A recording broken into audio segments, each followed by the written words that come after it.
My girlfriend said, "I'm going on a self-discovery trip with my ex for 2 weeks." I said, "Sounds great." Then I moved out while she was gone and left a note. I discovered myself too. Her frantic voicemails started before she even boarded the return flight. I, 29 male, was sitting on the couch watching Netflix when my girlfriend Astrid, 27, dropped the bomb.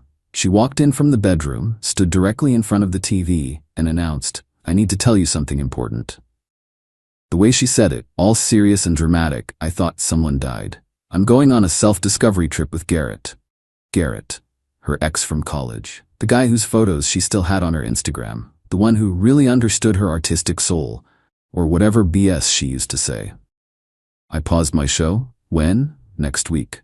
We're going to this spiritual retreat center. It's 2 weeks of meditation, journaling, and finding ourselves." I nodded slowly. "Just the two of you?"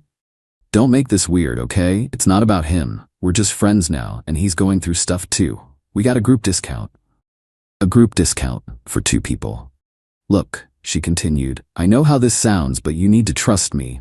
This is about my journey. Garrett just happens to be on a similar path." I took a sip of my beer. "Sounds great." She blinked. "Really? Yeah, when do you leave?" "Tuesday morning. You're really okay with this?" "Astrid, if you need to find yourself, who am I to stop you?" She looked suspicious for a second, then her face broke into this huge smile. She kissed me on the forehead like I was a golden retriever who'd learned a new trick. "This is why I love you. You're so evolved." Evolved, right? She spent the next 3 days packing, buying new yoga pants, and talking non-stop about chakras and inner peace. I smiled and nodded. Even drove her to the airport Tuesday morning. 2 weeks will fly by, she said, giving me a quick peck. "I'll have limited phone access, so don't worry if I don't text much." "No problem. Have fun finding yourself." The second her plane took off, I went to U-Haul. See, here's what Astrid didn't know. Her name wasn't on the lease. She'd moved into my apartment 8 months ago. Never got around to the paperwork. All the utilities? My name. The furniture? 80% mine. Even the succulent collection she was so proud of? I'd bought those. I'd already found a new place the day after her announcement. Signed the lease Monday while she was getting her aura cleansed at some spa. The move took 2 days. I was surgical about it. Took only what was mine, left all her stuff neatly organized in the living room. Even left the utilities on so she wouldn't come back to darkness. The note I left was simple. Astrid, went on my own journey of self-discovery. Turns out I discovered I deserve better. Your stuff is in the living room. Lease ends in 3 weeks. Talk to the landlord. He's expecting you to either sign a new one or move out. I found myself, and myself doesn't include you. Good luck with your chakras. Then I blocked her number and settled into my new place. Update 1, y'all wanted an update? Buckle up. So I blocked Astrid's number, but I didn't block her on email. Forgot she had that, honestly. Wednesday afternoon I got the first one.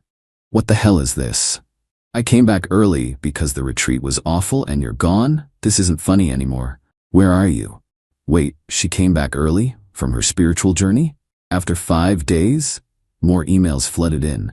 "The landlord says I need to sign a lease? I can't afford this place alone. This is manipulation. You're trying to control me. Garrett thinks you're being emotionally abusive." "Oh, Garrett has opinions now? Cool." I didn't respond, but I did reach out to my buddy Luke, who still lived in the old building. He filled me in on the tea. Apparently, Astrid showed up Wednesday night, fuming. She had Garrett with her, because of course she did, and they were hauling her stuff around, trying to figure out what to do. Luke heard her on the phone with her mom, screaming about how I'd abandoned her and stolen the apartment. But here's the kicker. Luke overheard Garrett on his phone too, arguing with someone named Destiny. Apparently, Destiny was Garrett's current girlfriend who didn't know about this spiritual retreat until she checked his Instagram and saw him posting sunset pics with my ex. The retreat lasted exactly 5 days before Garrett got served with relationship consequences of his own and had to fly back to deal with his imploding life. Thursday morning, Astrid's mom called me. I almost didn't answer, but curiosity won. "How could you do this to my daughter?" "Hello to you too, Deb. She's homeless." "She's not homeless. Her stuff is safe, and she has 3 weeks to figure out housing. That's more than most people get." You're being cruel because you're jealous of her connection with Garrett. Deb, your daughter went on a couples retreat with her ex-boyfriend.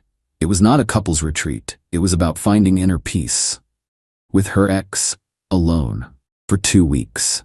Silence. She said you were okay with it. I was, so okay with it that I decided to find my own inner peace, elsewhere. You're a pathetic little man. Okay, bye Deb. But the best part came Thursday night. I got a notification that someone was trying to reset my Netflix password, then my Hulu, then my HBO Max. She was trying to access my streaming accounts from whatever hotel she was crashing at. The entitlement, I swear.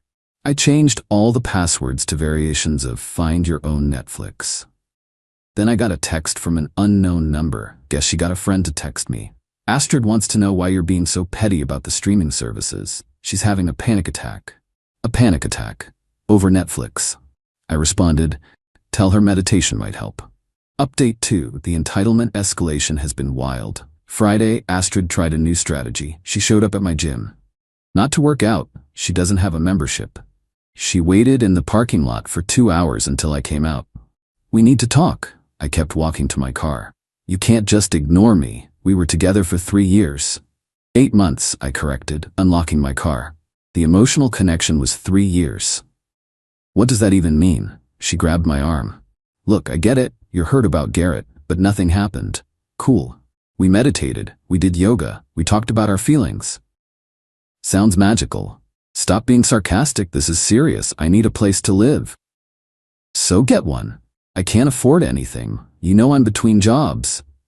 Right? Between jobs for 6 months while she worked on her jewelry business that had sold exactly 3 bracelets. That's not my problem anymore, Astrid. Then she pulled out the manipulation tactics. If you ever loved me, you'll help me. I did love you. Then you went on a romantic vacation with your ex. It wasn't romantic. Garrett chose that moment to pull up in his beat-up Honda, because of course he was there. Yo man, can we talk? He got out trying to look tough in his hemp necklace and man bun. No. Look bro, you're making this harder than it needs to be. Astrid needs stability right now. Then maybe you should provide it, bro. His face got red. I'm trying to help here. By taking my girlfriend on a 2-week trip? Ex-girlfriend, Astrid corrected. Right, thanks for the clarification. Garrett stepped closer. You're just threatened by our connection. I laughed. Actually laughed. My guy, your connection lasted 5 days before you both bailed. That's not a connection, that's a long weekend. You don't understand what we have. Clearly neither do you since you're not living together. Plot twist. Astrid's face went pale. Turns out she'd been telling people, including her mom, that Garrett had offered to let her move in with him. But Garrett was currently crashing with his buddy because Destiny had kicked him out of their apartment. The looks they gave each other? Priceless. I got in my car and left them to figure that out. Saturday morning, new development. Astrid managed to get my new address. Don't know how, probably followed me from the gym. She showed up with a U-Haul and 4 people. Her mom Deb, her sister Quinn, Garrett, and some girl I didn't recognize. They were moving her stuff out of the old apartment, but apparently decided to make a pit stop to harass me. Deb rang my doorbell for 5 minutes straight. When I finally answered through the Ring camera, she launched into this speech. You need to man up and take responsibility for this situation. I did. I moved out. That's not taking responsibility, that's running away. Quinn jumped in. You're destroying her life over your ego. Her life isn't destroyed. She's just facing consequences. The girl I didn't recognize turned out to be Astrid's friend Piper from her failed jewelry business. She had a different approach. Don't you think you're being a bit harsh? Like, energetically speaking? This is really negative? You know what else is energetically negative? Going on vacation with your ex. Garrett, genius that he is, tried to jimmy my door handle. On camera. Dude, I'm calling the cops if you don't stop. He backed off quick. Astrid finally spoke up, and she was crying. But not sad crying, angry crying. I gave you everything.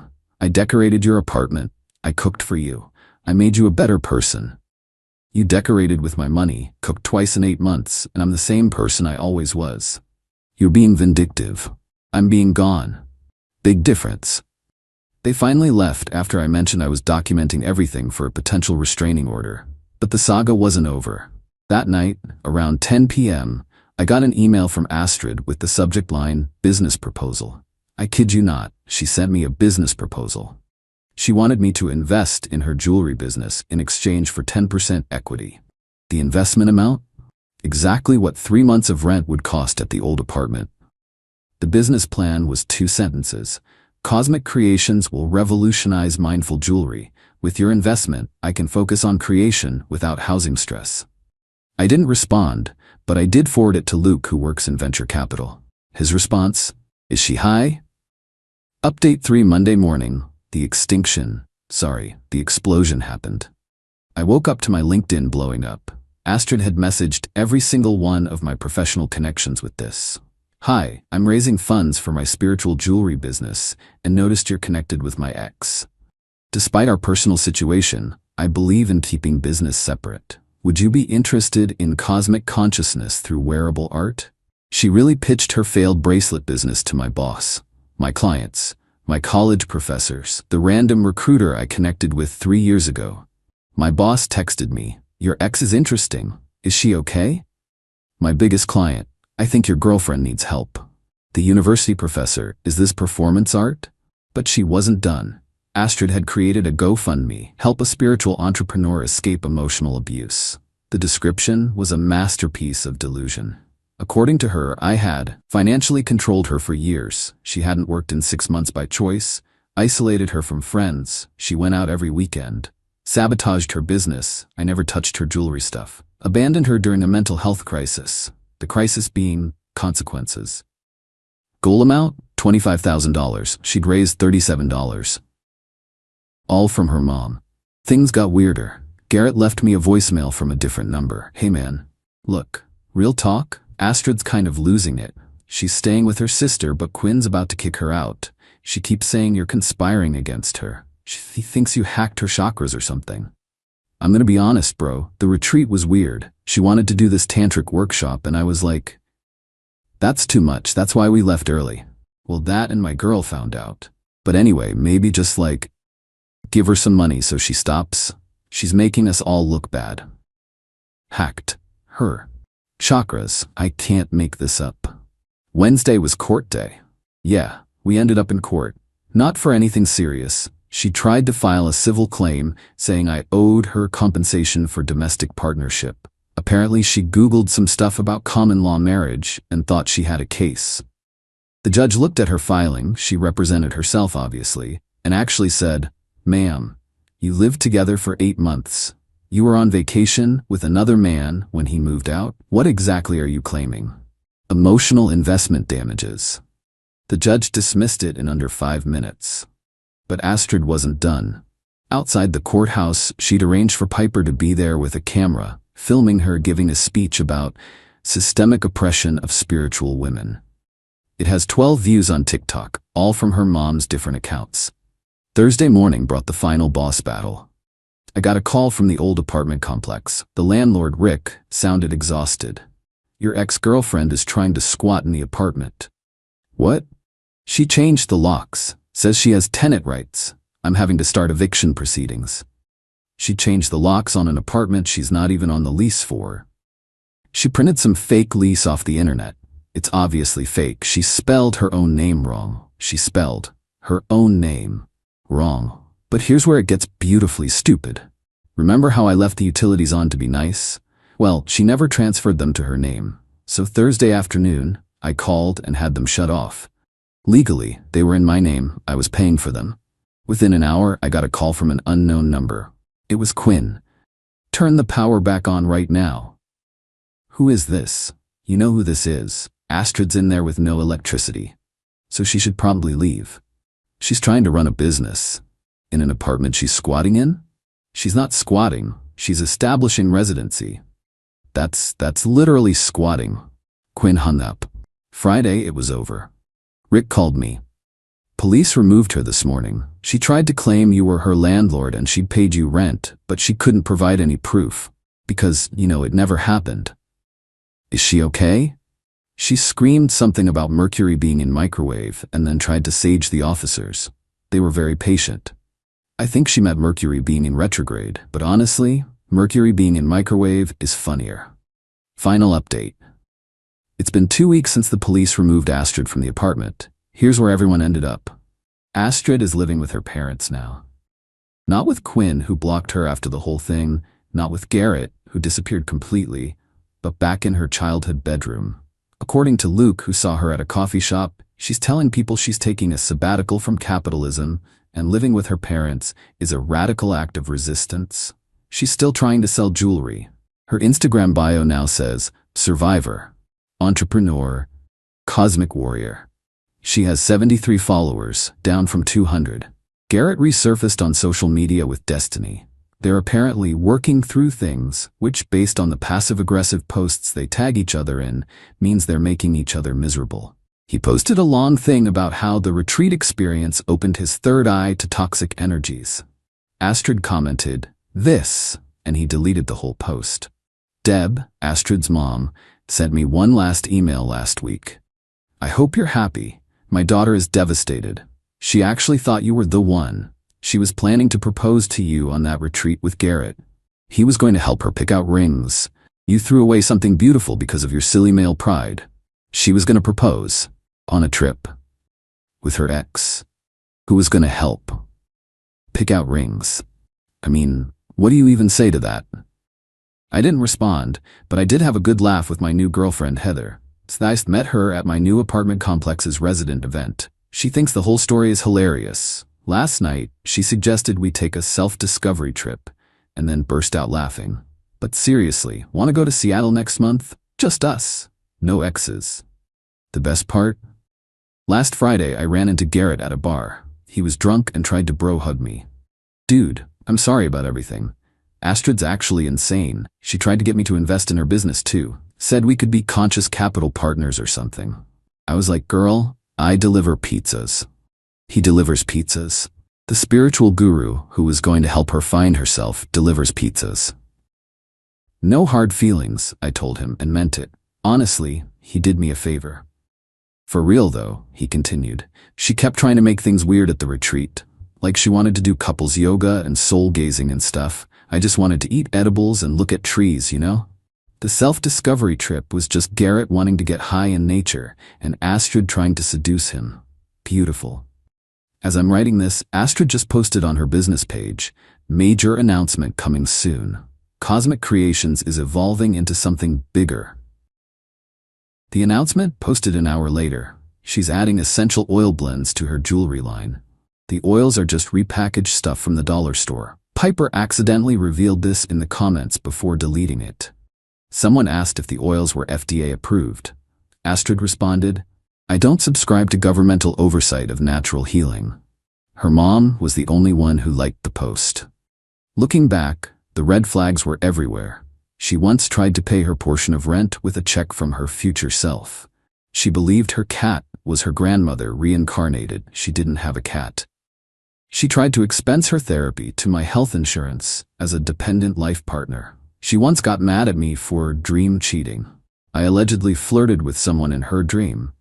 But the ending? Exactly what it needed to be. She discovered herself all right. Discovered she's an entitled person who thought she could have her chakras aligned and her rent paid by different guys. And me? I discovered that standing up for yourself isn't vindictive, it's necessary. Also discovered that my new apartment's water pressure is amazing and nobody here tries to charge crystals in the microwave at 3 a.m. To everyone saying I should have just talked it out, I did. My response was moving out. Sometimes the best conversation is the one you don't have. To those saying I was too harsh, she took a 2-week vacation with her ex and expected me to be cool with it. The bar was underground and she brought a shovel. And to Astrid, since I know you're reading this, hi Deb's account, the retreat center called. They want their meditation cushion back. The one you apparently stole. They're threatening legal action. Good luck with your cosmic consciousness. You're gonna need it for court. Peace out.